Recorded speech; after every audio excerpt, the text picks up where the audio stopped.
we've missed some 3-foot putts. And, when you miss 3-foot putts and then you try to make up for it on 30-footers, it's hard to do.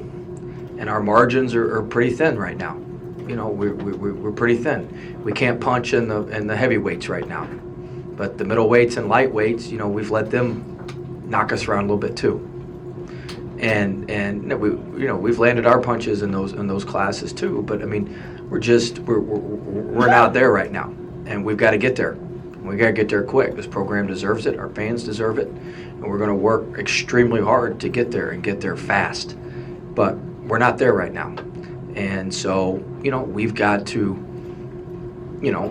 punch in our weight class better than we have. And that's been the most disappointing thing for me is everywhere we've been, we've lost games, but we've very rarely lost the ones we were supposed to win.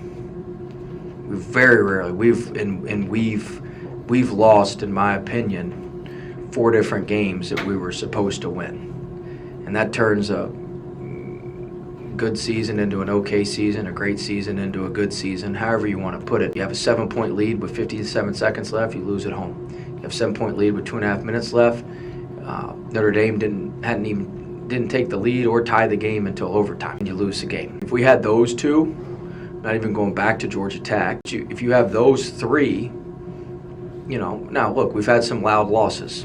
We've gotten beat 30 now 3 times. That's bad, any way you slice it. But we've got to handle what we could handle, and that's been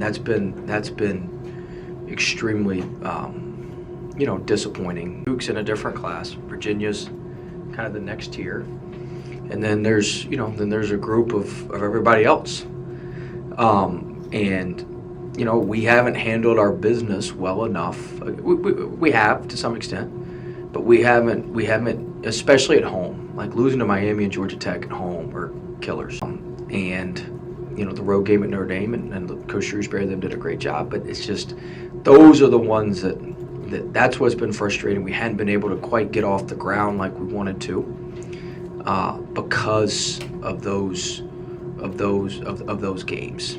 And we had a couple in the non-conference too. And so that's been the biggest, the biggest struggle.